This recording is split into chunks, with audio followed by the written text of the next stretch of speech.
Hi, I'm Carl Taylor. Welcome to Carl Taylor Live on social media, I guess we can call this. I'm going to do another Q&A, okay? So if you want to ask any photography related questions, I'll do a little Q&A later on. I've got a few things to talk about first. A couple of important things, actually.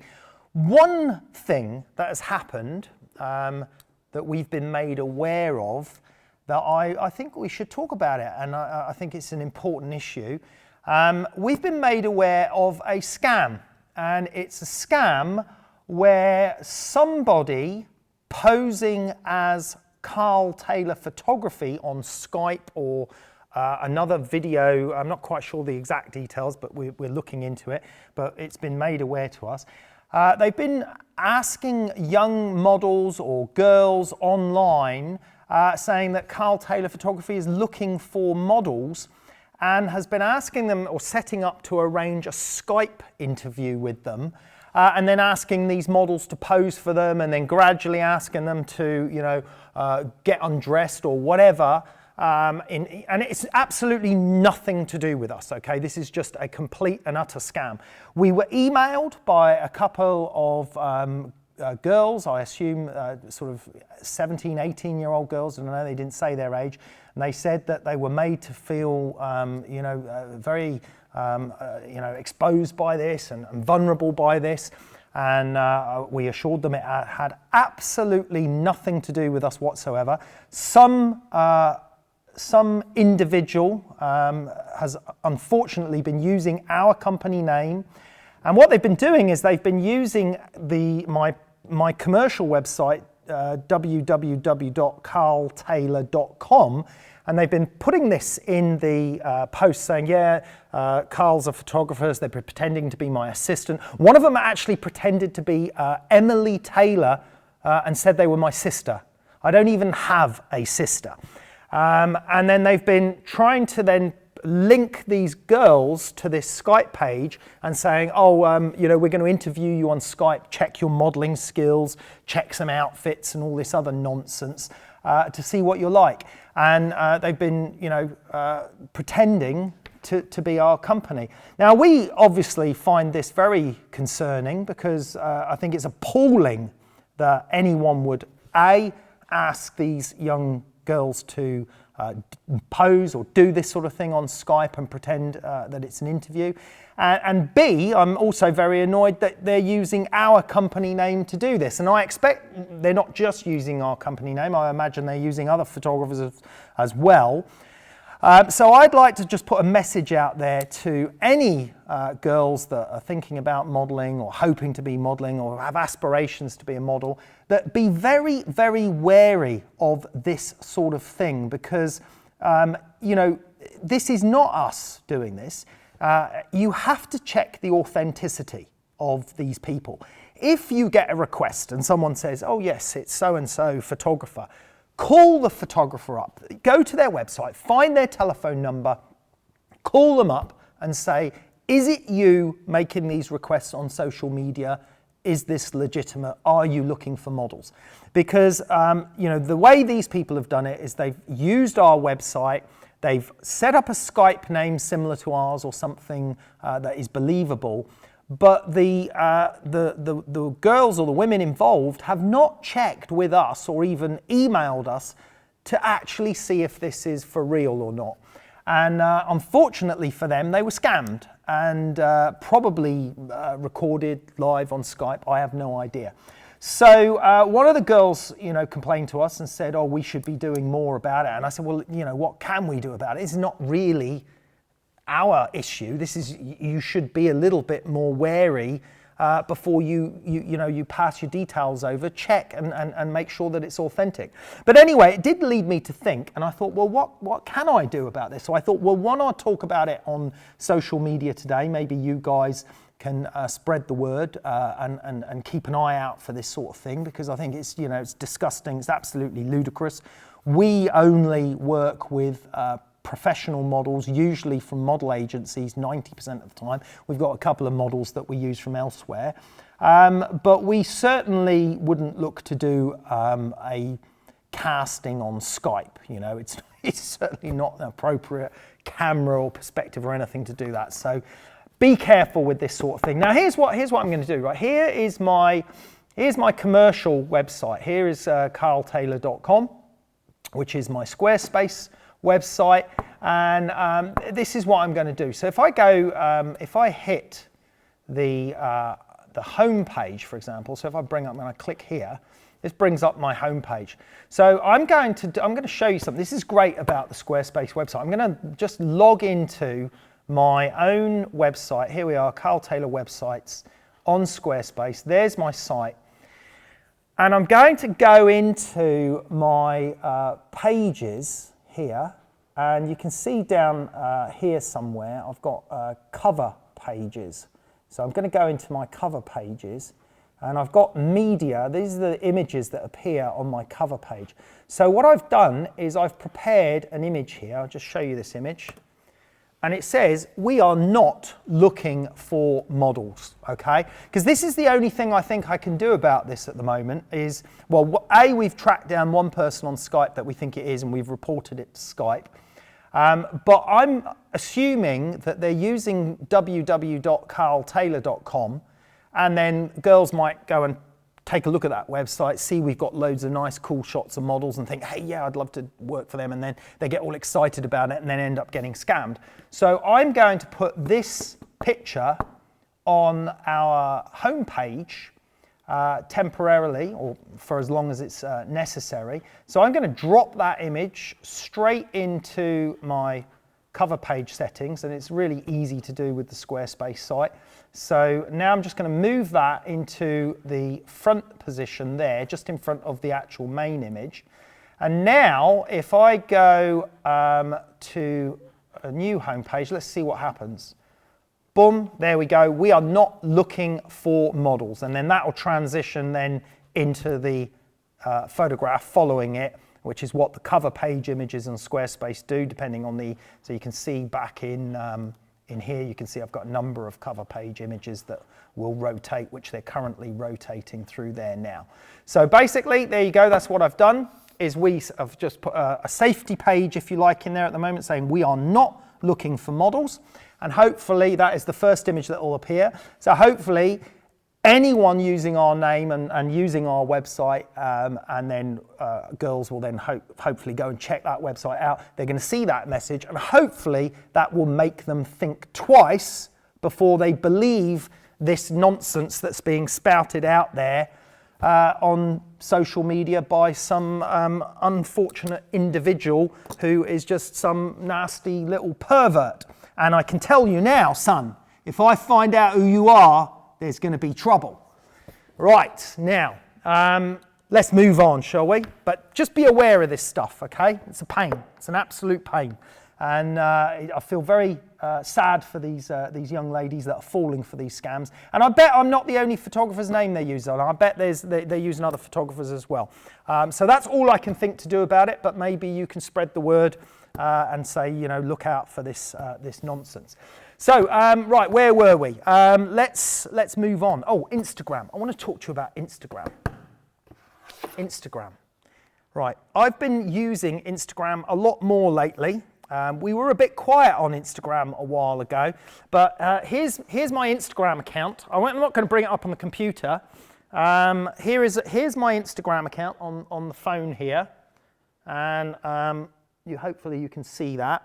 And if I scroll, look, I've just posted this image today. I'm going to talk about that again in a second because I'm going to talk about emotion in images. But if I go onto this order, you can see I've been posting quite a lot of new images, and I give a pretty good explanation on these images, on the lighting and the kit that I've used, etc.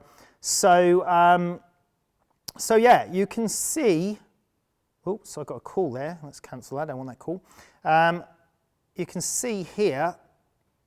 Here's the Instagram account. So we've got currently 77.3 thousand followers on Instagram. And if you would like to follow us, that would be great, because I know many of you don't necessarily or aren't necessarily aware of our Instagram account. You can see it, it's up on screen now. So it would be great if you guys could head over there and follow us on Instagram as well, It's another great social media platform that we use. It's obviously photography related. And as I said, I've been posting quite a few new images there. And I put down details of, which lens, which camera, which lighting, etc., etc. So you might find that useful. And obviously, we'd love to have more followers over on Instagram. So we've got it up on screen now. Please use that platform if you'd like to follow us over there. Right, we've got competition winners to announce as well. We ran a competition. Maybe Ben could go and find the tripod that is the prize. I think we've been using one, but we're going to get a new one from Manfrotto. It's the new 055 carbon fiber tripod. I think we've got one in the storeroom. So he's just going to go and run over there and see if he can find one, because we're going to announce the first, second and third prize of our competition Motion. I'm just going to show the first, second and third prize winners. And then, is he here? He's got it? Has he got it? No, I don't think it's that one. Is it that one? You bring the whole camera over with it. Don't worry. Bring the whole. It doesn't matter. So I've lost my video guy who now does the switching. There it is. There. Look what we've got here.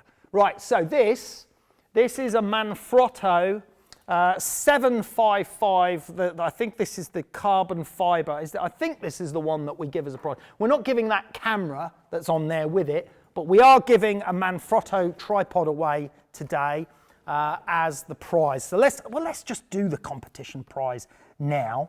Let's get that out of the way. Let me find the prize winners. So we have Motion competition, and let's open up. So I've got 4 shots here. 3 of them are winners, okay? There's a first, second and third. So let's just look at the four shots that we selected. So we got that one, that one, that one, that one. Now, let me just shrink those into that size. So first of all, there's 4 great finalists, if you like. And I love this shot here. Let me just bring it up again. But the problem is that it didn't fit the theme well enough. It's a lovely, simple image of the bird with the light coming through the wings and the spread of the wings and everything else. But it didn't fit the theme enough for me for Motion. So I'm afraid that one didn't make it, but it was shortlisted. So we're going to go with third place is this image. So that one wins, I think, our foundation kit. Oh, I can't stop this thing now. Let me get out of this. How do I don't even know what I'm doing with this thing today. How do we escape? Escape from that. Escape. Right, there we go.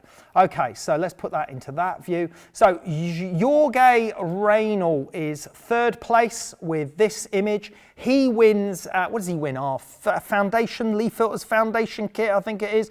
We've got no idea. We're not really well prepared here. We're not really well prepared here today. We don't even know what the prizes are. I can't remember. I think third place is a Lee Filters foundation kit. So Jorge Reynal wins that with that one. Ethan Davis wins. He wins the big stopper, I think it is, for this Motion image. I thought this was a well-executed Motion image. It fitted the theme. I liked the view through the buildings, the lighting and everything else. It was all very well done. So he wins on that one. And first place is Rich Wiltshire is his name. And I like the composition. I like the flow of motion. I like the feeling. The whole shot came together really nice with the wet boulders and everything else, sun in the perfect position. So Rich Wiltshire is the winner of one of those Manfrotto tripods that you just saw there. He will be getting one of those sent out to him in a couple of weeks' time when I get one off of Manfrotto. Right, now, let's move on. What else have we got to talk about? That's competition winners. We're going to take Q&A in a moment. We've spoken about Instagram. Bring up that Instagram thing again there, Ben. Look at this. We showed you Instagram. Get over there. Follow us on Instagram. We've got 77.3 thousand followers on Instagram. It's not enough. We post loads of great stuff on Instagram now. So you can follow us on Instagram over on that URL or that link above. Right, now, we've done the competitions. Now, I want to show you a little bit more on some new images that I've just shot. And we're going to talk about emotion and images, okay? So I've got two new images I've just recently worked on. This one I posted on Instagram yesterday, and this one I posted on Instagram today. And you see, this is great. Look at what's happening here, okay? You see that? We've got one image of the Chanel number 19 bottle with the beam of light going across it on that lovely block pattern surface, and then another image there. Now, what we're talking about is emotion, the feeling of the image, the feeling of the light. And you see how that changes really dramatically, the mood, if you like. The mood of that shot is different to the mood of that shot, okay? Now, why is that? Well, it's all to do with lighting. Now, we can't actually say it's to do with composition in this one, and composition can affect it, but if we look at these two shots, you'll see the composition is exactly the same.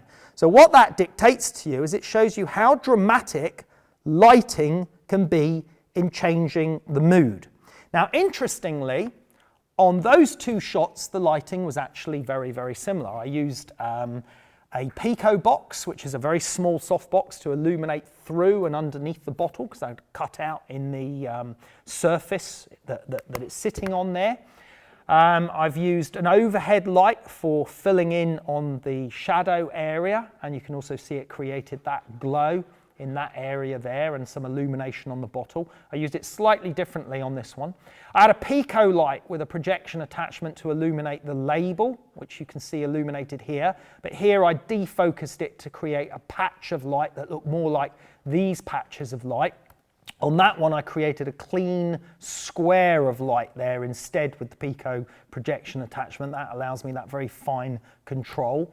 And then you see this one's got a pattern of what looks like sunlight falling through trees, through leaves on trees. And this one's got this shaft or beam of light coming through across the picture for dramatic effect, okay? Now that type of lighting for the beam of light and the sunlight was using this very special device here.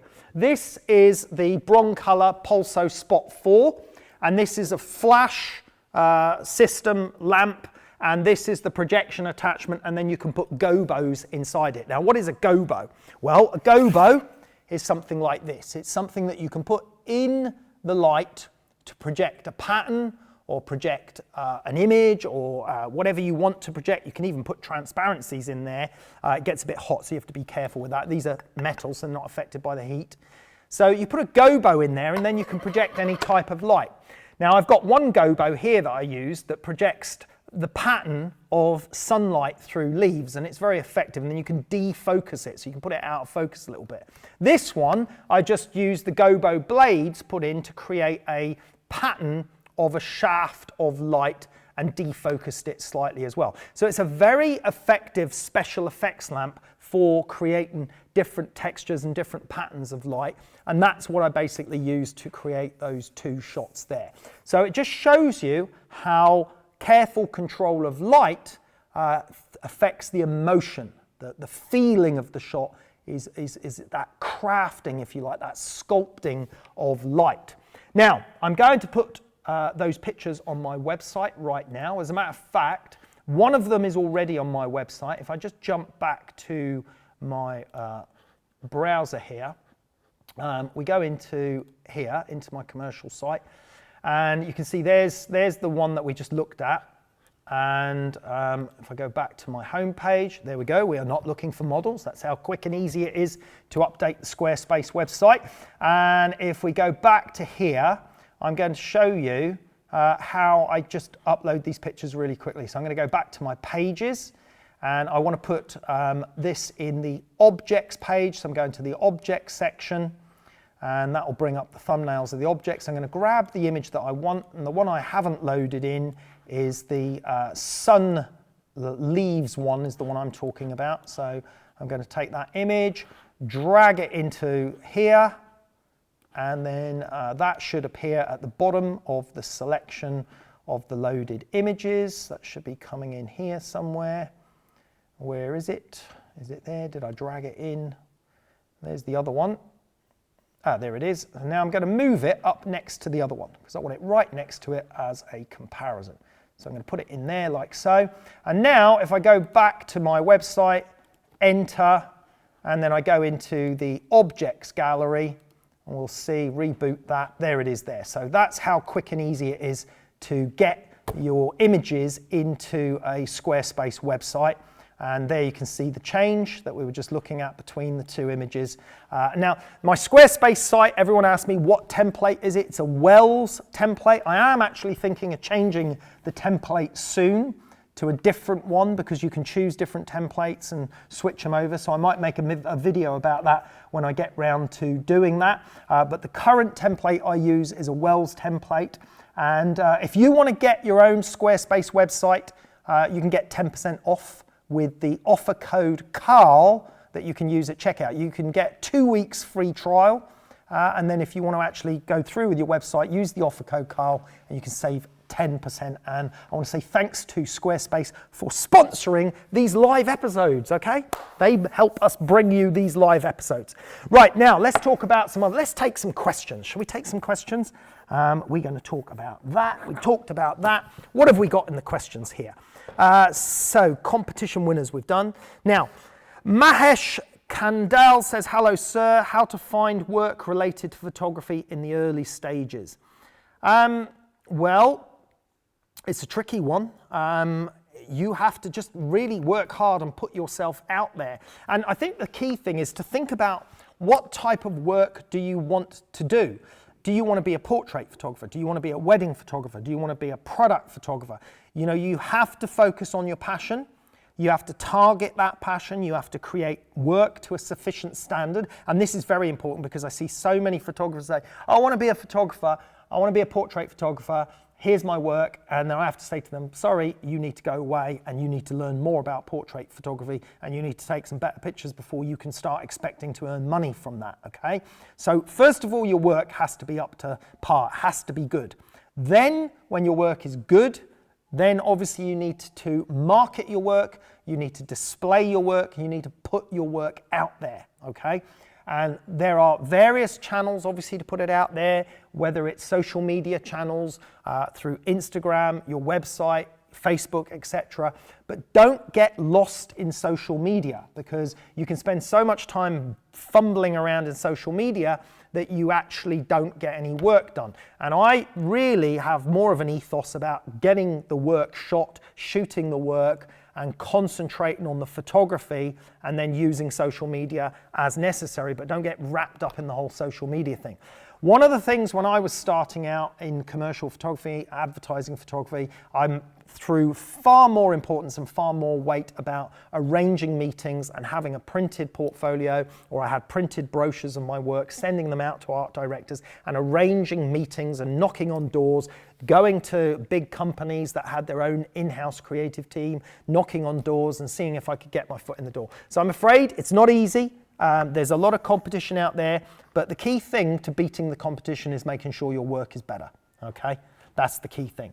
Right, next question. Ernest Raul Ortiz says, would it be possible for you to show how to do one of your latest photographs on Carl Taylor Education, for instance, the one you just shown on Instagram? Well, yeah, it would be possible, but actually, you see the image that's there now, and that one there, well, we've already got that on Carl Taylor Education because I did a very, very similar one previously. I'm just going to bring up the product courses.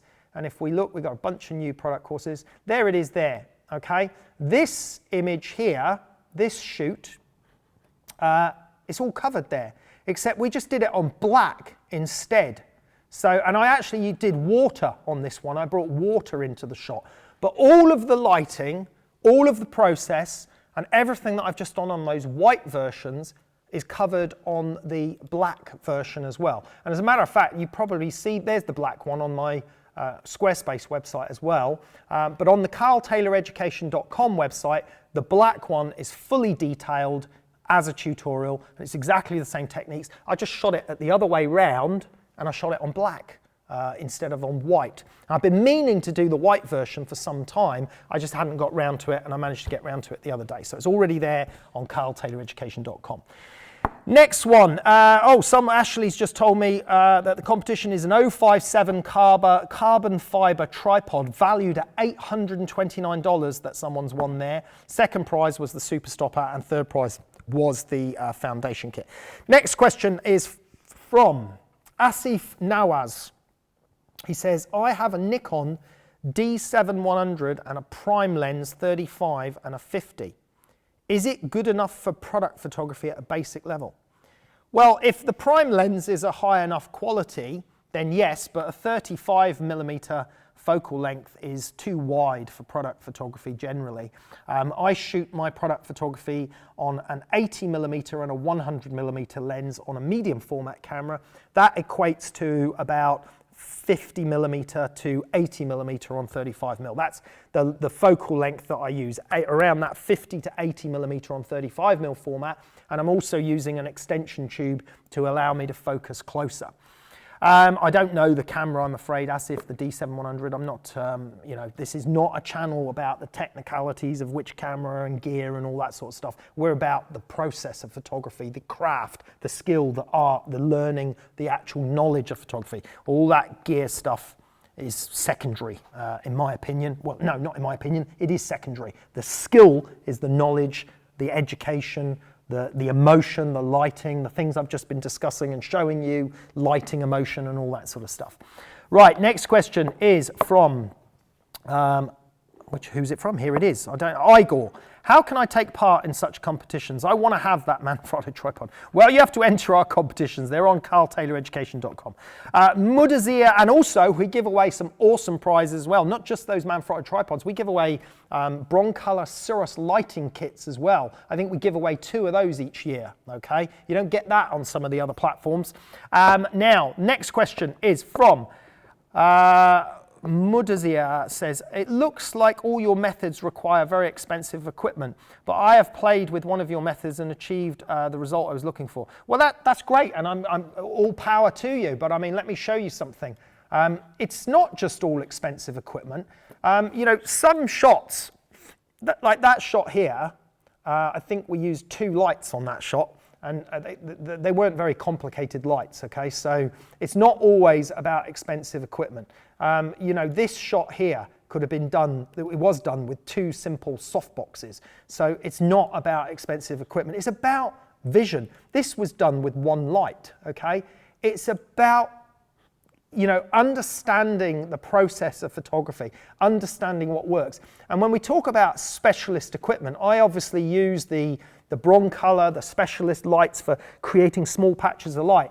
But this one here doesn't use those. And you can see these really tiny patches of light that have been created here and here. And that, we show you how to do that on carltayloreducation.com on that food course. And we show you how to do it with very, very minimal equipment, with, you know, some simple accessories. So if you don't have the budget, then there are ways around it. Right, Dallas Logan, I'm an old school photographer. Is it better to have a hard book portfolio as opposed to digital? Well, it's a good question. I think, you know, you get the big iPad Pros. The iPad Pro, I use one of those as a portfolio because they still have that tactile thing about them. The great thing about a printed portfolio is it's tactile. So you can go and see an art director, you can sit down, they can turn the pages, you get an amazing detail. But also, the iPad Pro, if you've got a really nice portfolio presentation, you know, they can slide, they can zoom. It's just the fact of physically having something in your hand, I think, that you can do something with. And I do really like the quality of the picture that you get on the iPad Pro. It's more about that personal connection, about sitting down with them, going through with them. So I would say, Dallas, they're equal. I think they're equal. There are benefits, obviously, to using like an iPad Pro.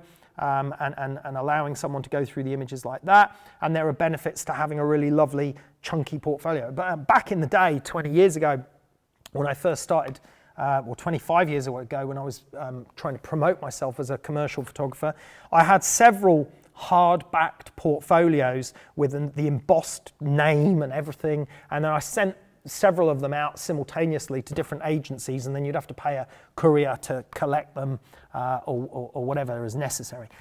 Stephen Douglas, Carl, on my gear, lens stabilization happens when the focus button is pressed. If I focus and recompose, I don't want to focus again, so my stabilization isn't on when I press the shutter. Stephen, I'm afraid you'd have to read the manual, okay? I focus manually. I don't use image stabilization. I use a tripod most of the time in the studio. When I'm shooting outdoors, if I'm using a long lens, I'll just make sure I'm using a fast enough shutter speed. I think one of my Canon lenses has got image stabilization. I've never had a problem with the focusing, and I thought image stabilization was there all the time when you're moving. So I'm not aware of that problem. You need to check the manual. This channel and what we do here, whilst I like to do Q&As, our Q&As are more about the art and the craft of photography. I'm not really a gear expert, I'm afraid. I'm a photographer. Next one. Here we go, more gear questions. Craig says, hi Carl, when using speed lights for splash photography, do you need to set all the speed lights at the same flash duration to get optimal sharpness?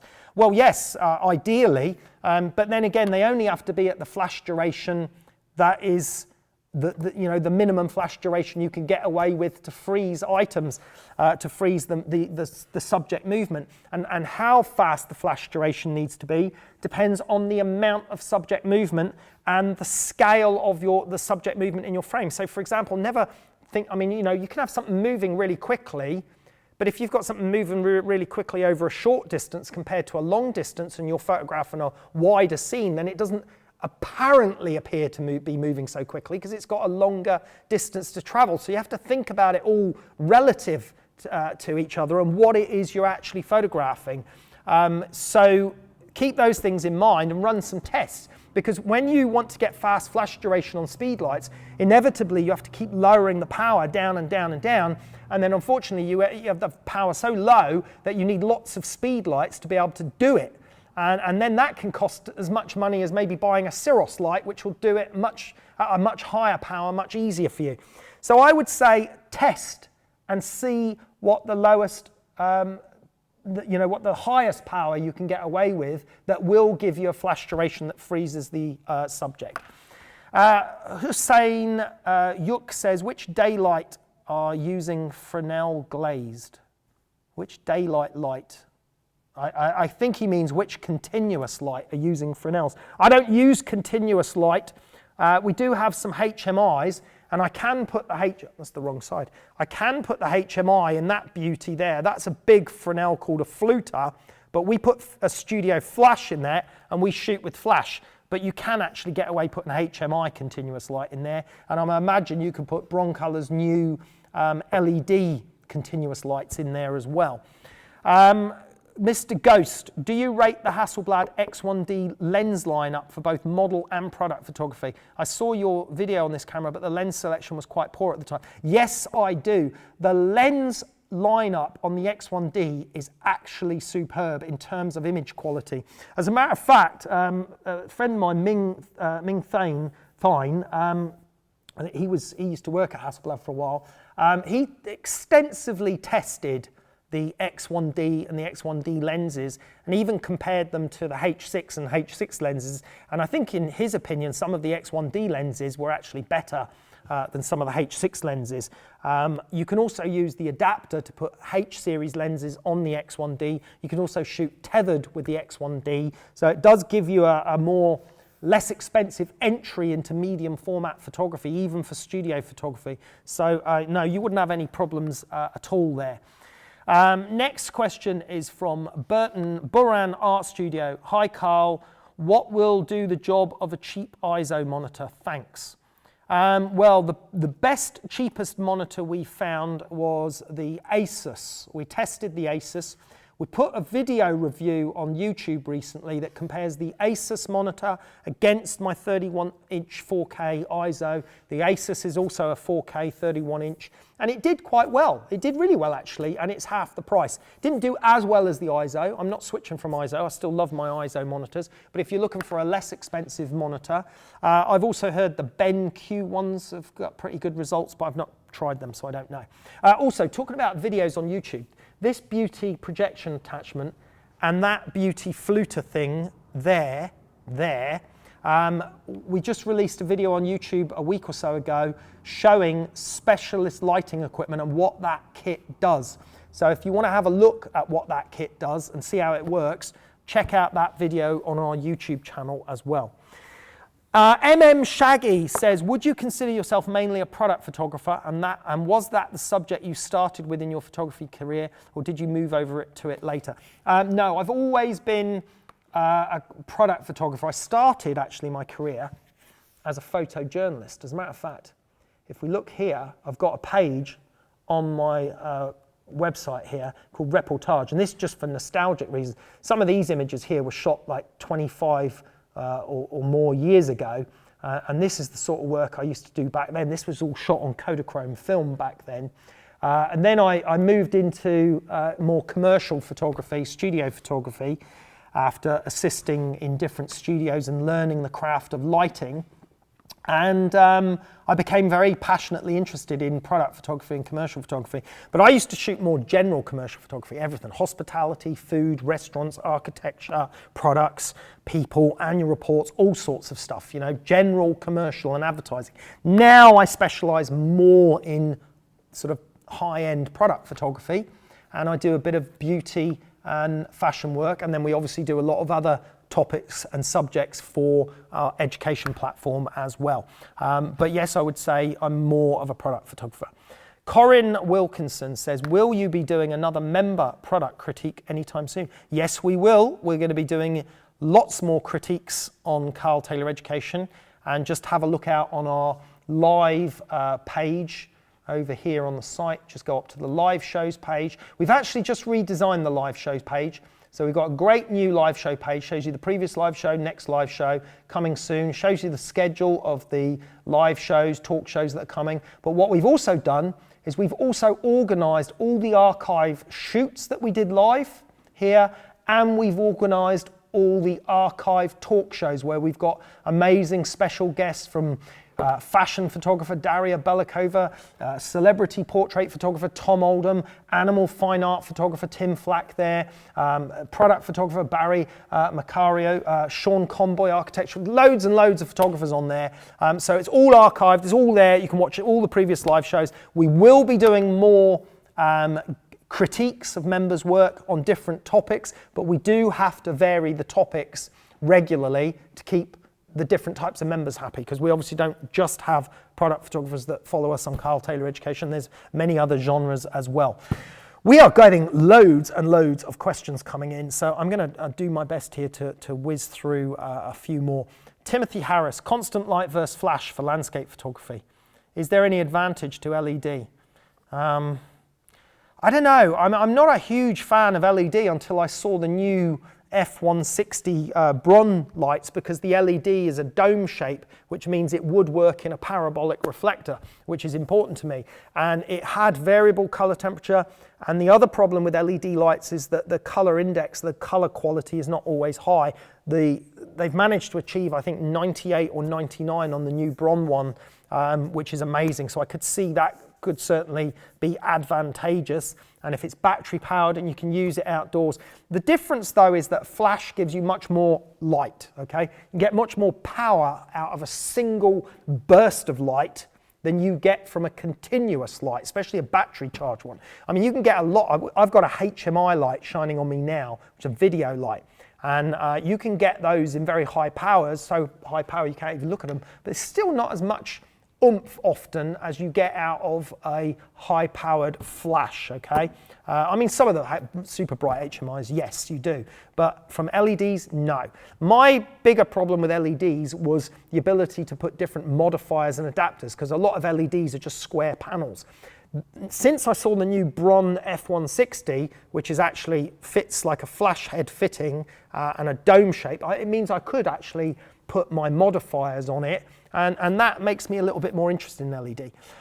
Jeremy Russo, how did you build your small cubes or triangles you use in your glass and liquids? Let's take a look at what he means. He is talking about, I assume, he's talking about like this, the backgrounds that you see here. He's talking about things like this thing that you see here. So the secret is very, very simple. I always use plastic companies, plastic manufacturers, or sign service companies. Now, sign service companies are companies that manufacture signs for buildings, and they normally hand manufacture most of those signs out of plastic or sometimes out of metal. And they are familiar with having to make all sorts of different shapes and different things. So I just sketch out what I want them to make, give them the measurements, give it to them, and they make it out of acrylic, plastics, or whatever I desire, matte, gloss, etc. They cut up these, I mean, like all those little brick things that you just saw there. All these are just acrylic blocks, okay? So I just had them cut them to my design. So I come up with the idea, or the art director comes up with the idea, and then we just get the stuff made. That's it, okay? Sign service companies are your best bet for that. Whew, hope that answered his question. Jason Weiser, hello again. Carl, how would I find my way into wilderness, landscape, and nature photography? Wander into the wilderness with a camera, Jason. That's how you could find your way into it.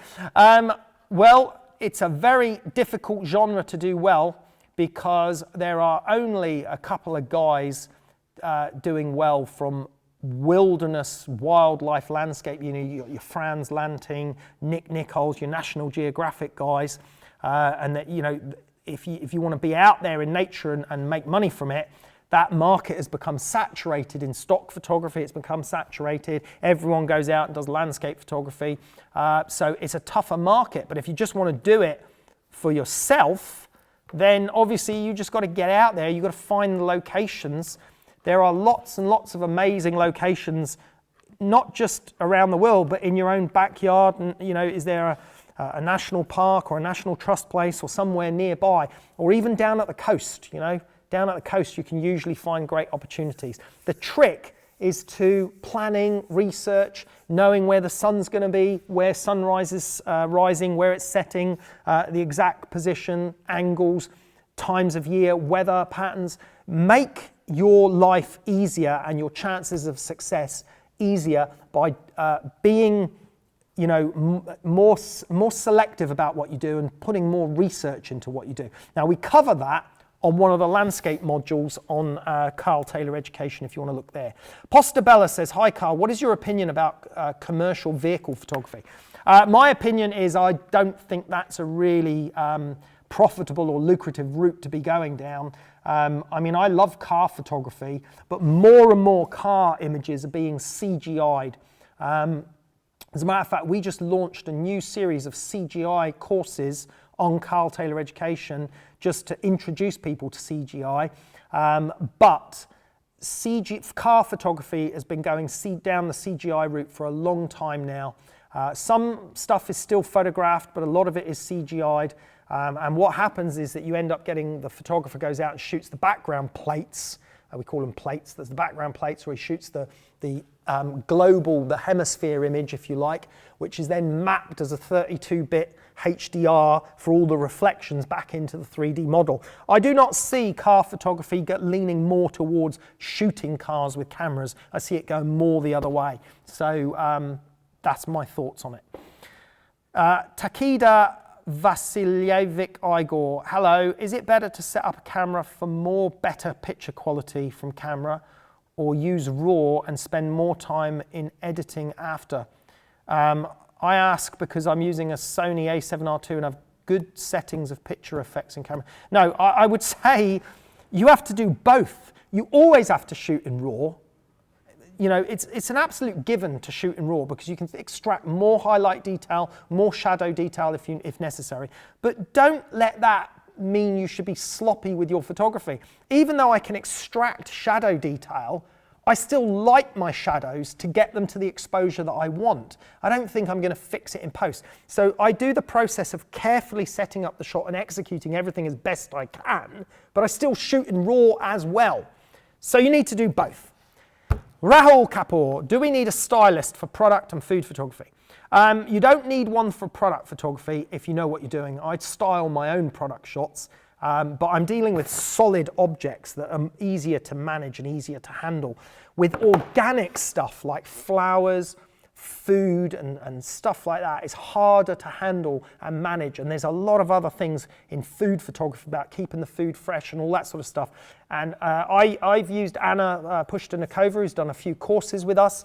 And we've got some more courses coming out with Anna soon. And she's a food stylist. She does all that pushing the little berries around really carefully. But not only does she push them around for hours and make them all look amazing, she knows how to keep them fresh and prepare them and make them look good. So I would say for food photography, yes, I would use a stylist. For product photography, no, I'm good at styling my own product shots.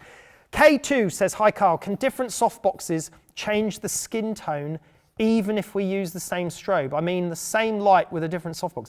Well, only if the material in the softbox is different. So when you think about a softbox, what is a softbox? Well, a softbox is an enclosed modifier, which is usually silver on the inside, with an internal diffusion panel and then an external diffusion panel. The light goes through, bounces around in the silver bit, goes through the diffusion panel, through the second diffusion panel, and then out pops hopefully a homogeneous light source. Some of them have even 3 diffusion panels. Now, if the silver is a different color or it's a different brand, you may have then a different color of light that comes out. Even the material on softboxes, the diffusion material, has a color cast. And if you choose one brand of softboxes, then you can expect them all to be very, very similar, or if not the same. But if you've got different brands of softboxes, you may experience that one softbox has got slightly different material, therefore you have a slightly different color. That's it. What do we got here? Igor again. He's getting a lot of questions in this, Igor. If my photo was posted on the official social networks of National Geographic Russia, should I sell it on Shutterstock or other stock? Well, I don't know what you mean by that. I mean, if you manage to get one of your pictures posted, you know, like the National Geographic post user pictures sometimes and show good work and stuff. If you want to sell your picture on Shutterstock, you're more than welcome to put it, it's your picture, unless you were commissioned to shoot it by National Geographic and they own the copyright, and they'd want to put it in their own stock library, but I'm assuming that was not the case, so it's still your picture, so you can do what you like with it. Tino Schultz says, hey Carl, and she spelt my name with a C, it's spelt with a K, thank you, Tino. Anyway, do you have problems with clients not paying you afterwards, or do you receive money up front before the job? No, I don't. The clients I work with these days have been clients of mine for years, so we have a very good relationship. There has been in the past, you know, many, many years ago, where I've taken on a new client and then they've not paid their bills on time, and then all I've done is either I've got a terms and conditions where I charge 5% surcharge, so each month that they don't pay, their bill is getting more and more. I think I've only had to take a client to petty debts court once, and more often is the case is that clients that have used me that haven't paid, and then they've come back for another job urgently. I've done the job and I've withheld the files, and I said, I'm not giving you these images that you need desperately until you give me the payment, not only for the last job, but for the payment for this job. And then that obviously works. But that doesn't happen anymore because I don't have those type of clients. Yeah, you need to be strict with your payment terms. Lars Dork says, hi Carl, how do you get your ideas for your shoots? Do you get inspiration from other photographers sometimes? Yes, from other photographers sometimes, but as little as possible. Again, going back to my Squarespace website, you know, these images come out of my own brain, okay? So this one, I've seen a shot similar to this, but many product photographers, we've been doing shots like this for years. So I've seen objects lying in liquid. I've done them years ago, and other photographers have done them differently, but this one I did differently. So I just put my own spin on it by introducing ripples into the shots as well. This is another one that's been done to death with using these sort of crater and textural looks as well. But again, I've just tried to do mine a little bit differently. Not seen this before, not seen this before, not seen that before. These are all just my own original ideas that come into my mind, and I sketch them down, pre-visualize, sketch them out, work out how I'm going to do it, and then try to execute them to the best of my ability. Abdul Fattah says, any plans to come to India? Not right now. Obviously, we're open to ideas for workshops. I just ran an amazing workshop with Tim Flack here in the studio, and it was an absolutely brilliant workshop. We had a lot of fun. We're going to be posting a video about that on YouTube soon. We're hoping to take that workshop around the world. We're looking at taking that to China next, and we may be able to take it to India, but we do need logistical support from our partners, people like Broncolor and Hasselblad, and obviously it's got to be organised on the ground. We've got to generate enough revenue from participants to be able to hold the workshop, because we can't do them for free, okay? Because travelling halfway around the world to run a workshop takes up more time than the workshop itself, and a lot of organising, and you know, if we can make it work in other countries, we will look at doing that. Pavel says, how do you get inspired, Carl? Good question. I get inspired from lots of things. I get inspired from watching movies, films, reading books, looking at magazines, looking out the window, thinking about weird stuff in my head, all sorts of things, looking at other photographers' work, lots and lots of things. I just take inspiration from every walk of life I can, and whenever I get an idea, I jot it down or make a mental note of it. Biswaji Gupta says, sir, I've watched your channel product photographs on YouTube in which you mention about a scrim frame. Can you tell me which diffusing material you use for the scrim frame? Is it tracing or fabric? No, I can't tell you, I'm afraid, because you can purchase it on Carl Taylor Education from our shop, and it's a very special material that we use. And if you want to learn more about that, I'm afraid I'm not giving away that secret. You can head into carltayloreducation.com and you will find out on there exactly what we use and how we use it. And it's only $14 a month. You could enter for 1 month and you can look all you like at everything we've got there. Nagesh Wag says, confused about light wattage versus light watt seconds. Can you explain what is important for freezing the subject? Well, actually, it's not the power. The power is measured in joules. So you've got different power lamps. So you can have an 800 joule lamp, a 400 joule lamp. You may even have a 1200 joule lamp. Or if you use the big packs, you can have 3200 joules. But just to get you straight on this, 400 joules is only 1 stop less light than 800 joules, okay? 1600 joules is 1 stop more than an 800 joule. The joules is the amount of power that comes out of the light.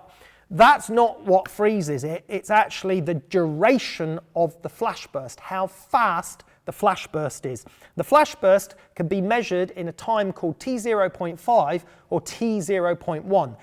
The measurements in T0.5 aren't strictly accurate. They're not a very good measurement. The best measurements are T0.1 measurements. So if it's got a very fast flash duration, like 1/4000th, 1/6000th, 1/9000th of a second in T0.1, then you've got a fast flash duration. That's what's used for freezing subjects. Now, generally speaking, with flash systems, you do need to reduce the power a little bit down from its maximum power in order to benefit from the fastest flash durations.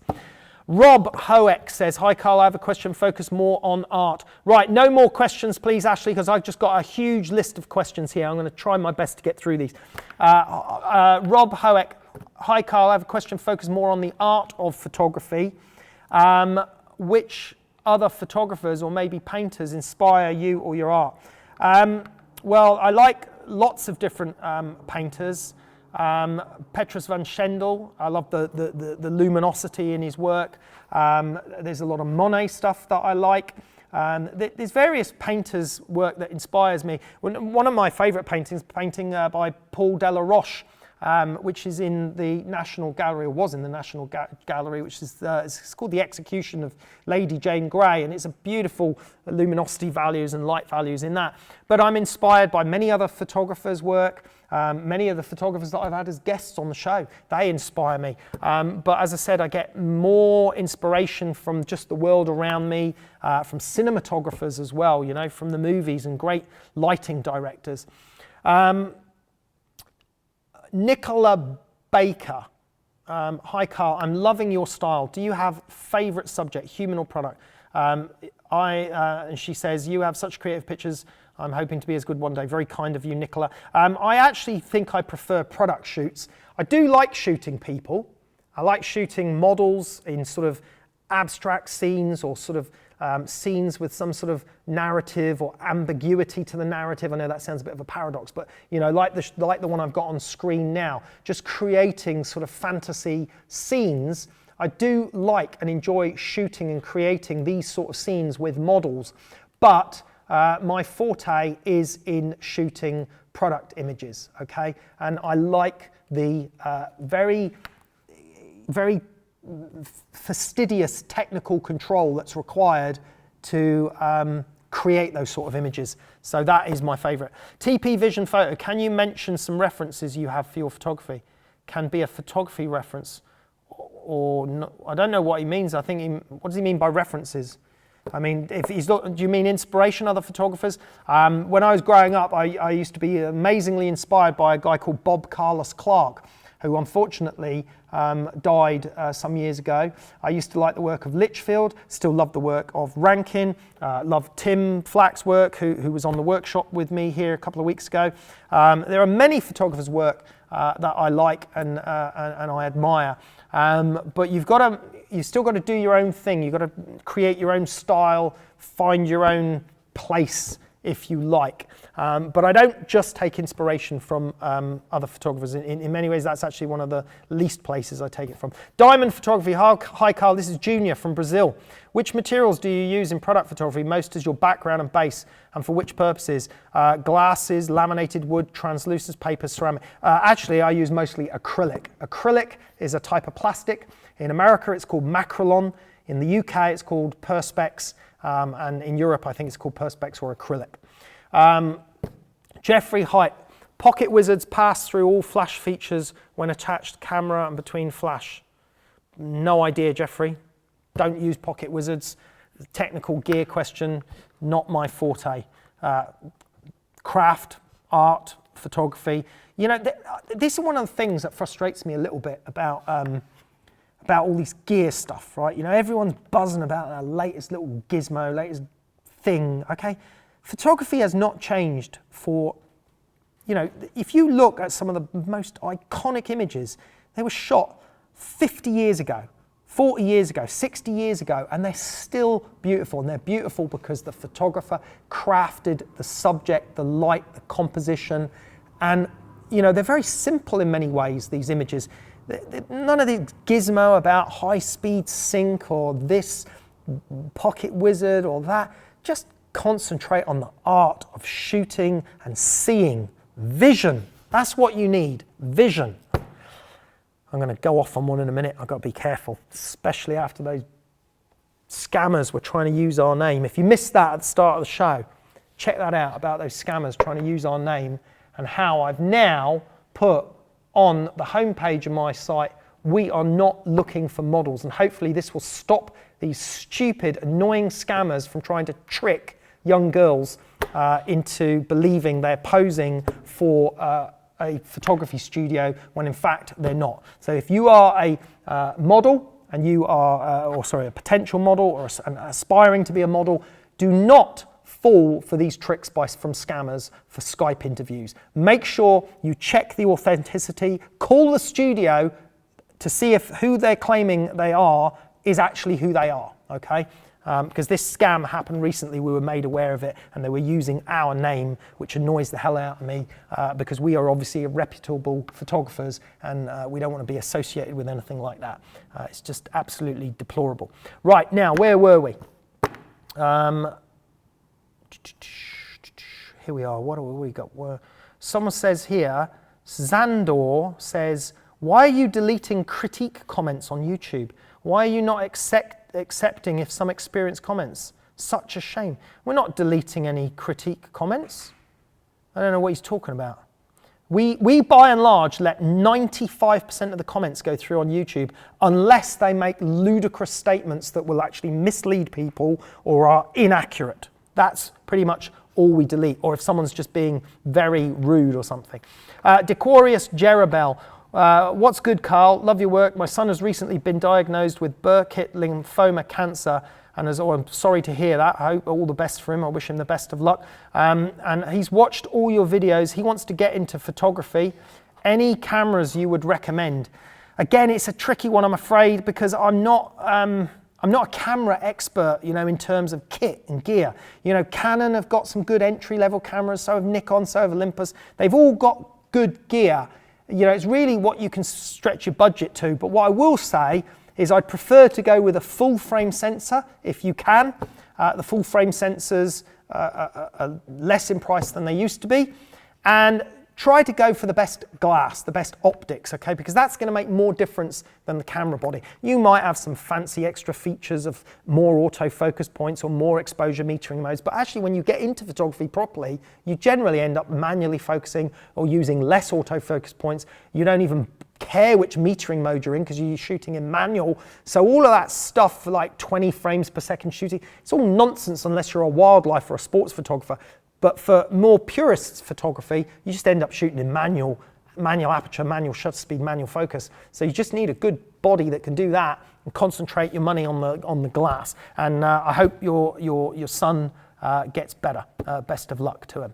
Right, Sidar Sahin. Hello, Sidar. When will we have a competition to win a Hasselblad? Dream on, my son. Dream on. We have to buy these prizes. Those prizes, because Sidar won a 5D Mark IV or something a year ago. We gave away someone in Canada won the. We have to buy those. Canon don't give those to us. Broncolor kindly part sponsor the Cirrus lighting kit, so we're probably only going to go with those now, going forwards anyway. But I cannot buy a £25,000 Hasselblad and give that away as a prize, I'm afraid. Francisco Lopez. Hello, Carl. Greetings from Portugal. What is the best free photography editing program for starters? No idea. Andrew Srivastava. Hi Carl, do you think it's a good investment to get Paras? Yes, I think it's an amazing investment, especially the Para 133. That's one of my favorite all-round modifiers. Beauty, I use it for product work, beauty work. You can turn it into a great big, beautiful round softbox as well. Very versatile light. Jason Weiser says, I gravitate all of the way back to far back country photography. Is there a chance you would critique any of my work? No, Jason, not unless it's within a critique. And I'll tell you why, and I'll be honest about this, because we just can't do this. We already do as much stuff as we can. We run a commercial studio, we shoot for clients, we run an education platform where we're filming new material all the time. We run 2 live shows a month. We've got so much work to do. We're only a small team of 6 full-time and 1 part-time person. We've got so much work to do, we can barely keep up. And we get requests to do personal critiques all the time. We just don't have the time. It's very time-consuming. All we can do is the members' critiques on Carl Taylor Education. When we run those critiques, you can submit your images into those critiques if it's the right category, the right theme, and then we will obviously critique your work within that. That's, I'm afraid, all we can do. Oh, on workshops, yes. Obviously on our workshops, so on our actual main workshops, let me just go over here. So if we go over here, if you go to our photography workshops, so when we run a workshop, and we're running this same workshop again, this workshop was so successful, so popular with the one we did with Tim Flack. There's a couple of videos about it here. We do portfolio reviews for the people coming on those workshops. But that's where people are spending 4 days with us doing a workshop, and we will do a portfolio critique and review with them because these people have spent a lot of money, they've traveled a long way, they've come here to the studio, and it's a special event. In those situations, then yes. But online, only as part of our member critiques. Paristo, being a craftsman of photography, if for some reason meant you were unable to use all of the lighting equipment and only use the environmental light, would you go back to reportage or work around the limitation? Well, that's an odd question because, I mean, why wouldn't I be able to use lights? I mean, I would, as a studio photographer, I'm obviously going to have lights. If for whatever reason, I couldn't have light and I could only use natural light, then I guess, yes, then reportage photography would be my preferred choice. But, I mean, it's a very ambiguous question because it's not going to happen, is it? I'm going to use lights. Even if I was starting out in product photography right now, I know I could do a really, really good job with 3 lights alone and some special homemade gizmos that I've created. I could still turn out more than half of the stuff on my website with that, okay? So I would buy, when I started my business as a commercial photographer, I took a bank loan to buy the equipment, set up my studio, because I was confident that my work was good enough that I was going to be able to win clients and pay it back. That's the risk factor of running your own business and working for yourself. It could have all failed. I could have failed miserably and then ended up owing money back to the bank and having to get a job, paying the bank back and the bank loan back, selling the equipment, etc. But I took the risk because I believed in myself and I believed that I had the skills to do the work and I believed the market was there. That's the other key thing. Is the market there for what you want to do? Make sure that there is supply and demand. Those are the things you need to think of. So if you don't have the money to buy the gear, but you need the gear, then either work, save, or potentially take a loan. Set your budget to what you can afford. Maybe you can only afford one light to begin with. Buy that light and do everything you can with one light, okay? And I can do a lot with one light. But understand, it's tough out there. It's difficult for people. It's not easy. Not everyone's got the budget. But, you got the camera, you got the lenses. That's a first step, okay? You could get a continuous lamp from a DIY store and modify it. It wouldn't be very good for a lot of color work, but you could certainly shoot black and white work with it. So think outside the box, think about problem solving. Cedric Lulier, hello Mr. Taylor, do you prefer a Fresnel or a parabolic modifier? I prefer a parabolic because it's more versatile for most of what I do. David Stone, and he said Fresnel, I should say Fresnel, is the correct pronunciation of that, especially since it seems he may well be French with a name like that. David Stone, as a new fashion photographer, one of my key points of contention is the viability of DIY versus cheap modifiers. Yay, nay, it depends. Well, it does depend. I mean, I've got some expensive modifiers, but I've got some cheap homemade things that I use in my studio for product photography and little tricks that I use all the time. So, it's a mix really. I've got some tools that help me do the job quicker and easier and are more expensive, but they make me work more efficiently. And then I've got other tools that there isn't an available modifier that does what this tool does, so I've built it myself. Yay, Indri. Hi, Carl. How do you set up or determine the price of product photography? For example, clients are different from multinational companies to small manufacturers or small companies. Also, in other countries, it's not the same income. Well, you have to look at what your country's rates are and what other photographers are charging. I charge a day rate, or what's called a creative fee. So you have a set fee per day for the amount of time it's going to take. I don't work less than half a day, so minimum charge is half a day. Usually it's a day, quite often it's more than one day a shoot.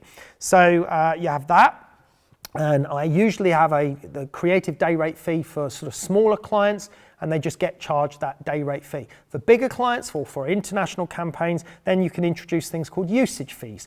That's usually handled if you're working with an agent, they handle and organise that, but you can also understand more about usage fees on Carl Taylor Education in our business section, and that's where you earn more money than your day rate, because you're earning money for the amount of exposure your work is getting and the sort of importance, if you like, of the campaign, the responsibility level of the campaign.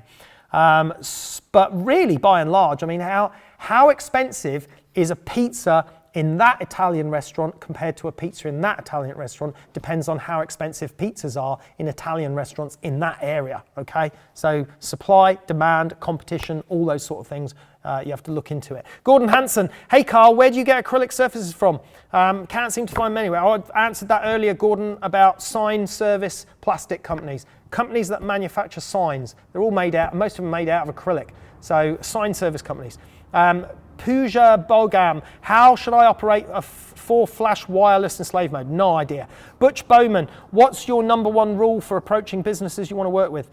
First, target them with work that they're interested in. It's no good going to an electronics company with pictures of whiskey. It's no good going to a whiskey company with pictures of, bottles of well, actually, maybe bottles of aftershave would be appropriate because it's still glass and bottles. But it's no good going to a fragrance company with food photography, for example. So target them with appropriate images, stylize the images in the format that you've observed they like. Look at what they've published in the past and what they've advertised in the past. create a portfolio or a set of work that you think is specific to them and send that to them as a printed material, a set of cards or whatever, possibly with a couple of other relevant images and some information about yourself and potentially about your rates, and try to arrange an appointment to see them. But the work's got to be good or they're not going to look at it. Austin Kohler, hello Carl, could you tell us in your opinion the 3 best photography industries that pay well today? Well, commercial advertising photography, if you're working on high level or national level advertising campaigns, pays well. If you're a photographer at my level, your creative fee, your day rate fee is a high fee, so that pays well. If you're shooting fashion, but at the top end, for big brands, you're going to earn a lot of money, but you may only get a few jobs a year. This is the interesting thing. You see, there's photographers that operate very high end with big brands, and they can earn a huge amount of money, but they might not shoot that often. And then you've got other photographers that do some commercial work, some fine art work, publishing work, exhibitions, that sort of thing. And then you've got photographers like me that do, I would say, mid to high level advertising work. It depends.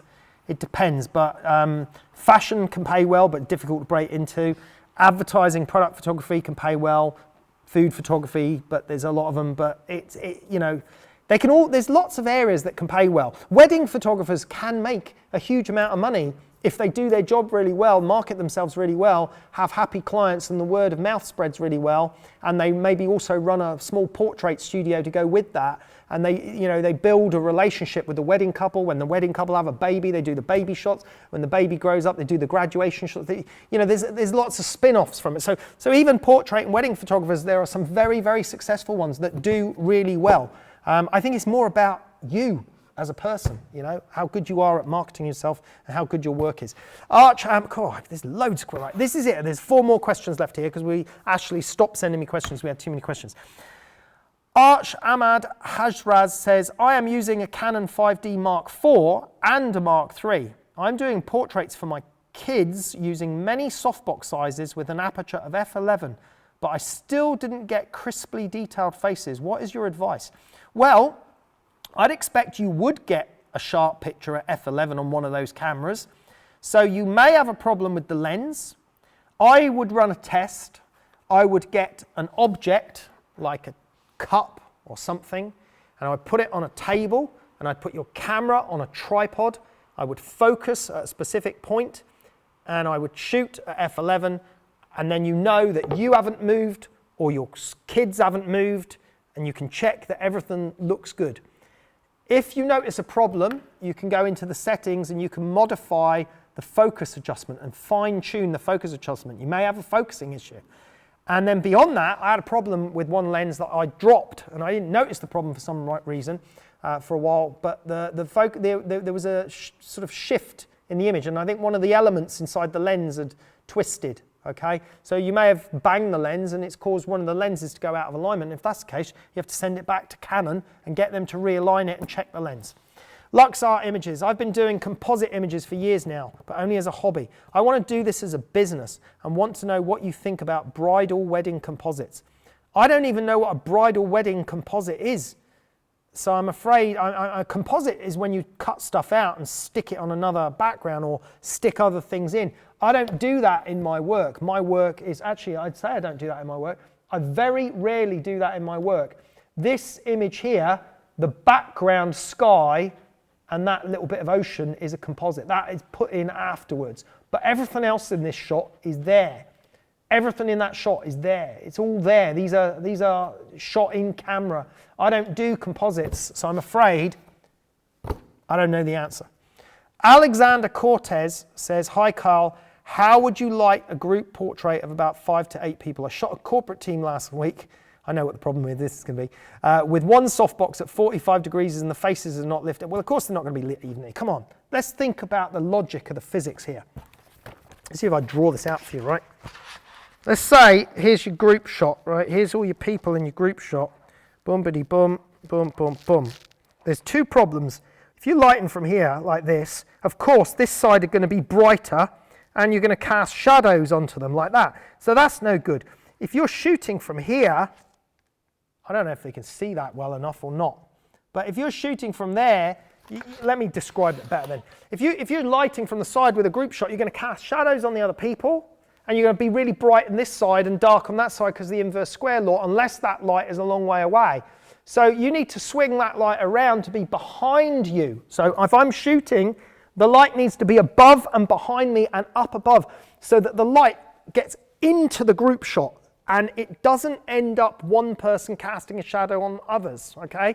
So normally you can set up 2 or 3 big umbrellas if need be, above and behind you, and then the light is behind you so it's far further away from your subjects, which means the inverse square law fall off is less acute, and therefore you get a more even spread of light.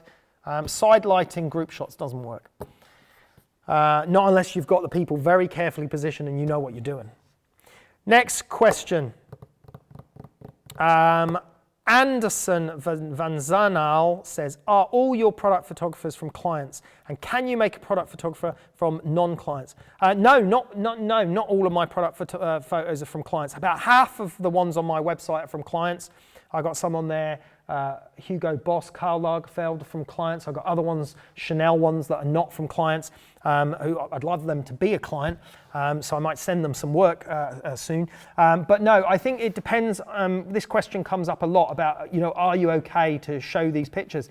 I think by and large it depends on how good the pictures are. The brand is not really going to complain if it's showing their products in a good light, because it's just good advertising for them, more awareness. If the product looks terrible and it shows it in a derogatory fashion, then of course they're not going to be happy about it. James Parrish says, are you planning on coming to the States this year?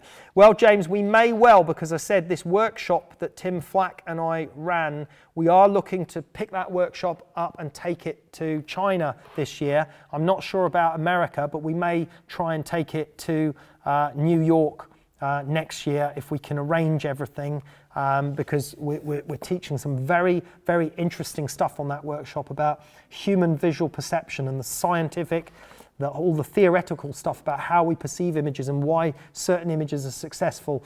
And it's a lot more than just lighting and cameras and stuff. And we want to pick that workshop and move it around if we can. So we'll look into that. Right, and finally, someone has asked if we judged the competition. Yes, we did judge the competition. It was earlier in this live broadcast. I'm not sure when we did it. It was probably about 1/3 or a quarter of the way into it. I can't remember, but yes, it has been judged. Right, that's all the questions I can take for today. Thank you very much for joining me. We are having a live cosmetics shoot on Carl Taylor Education next week, I believe it is. Now, it's not this cosmetics shoot. I have got a really, really cool new cosmetics shot that I'm doing with all these cosmetic objects floating in space, like flying, with a really cool background and a great lighting technique. I am so excited about doing it live. It's going to be very, very challenging to try and nail the shot within a 1 or 2 hour time frame. If you've not experienced our live shoot shows on Carl Taylor Education, head over to carltayloreducation.com and sign up. It's only £12 a month or $14 a month. You can sign up for 1 month if you want, 2 months, as much as you want. Check out our live shows and get to experience what thousands and thousands of other photographers are just going crazy about and what it's teaching them. Thank you very much for listening today. I'm Carl Taylor. We'll see you next time.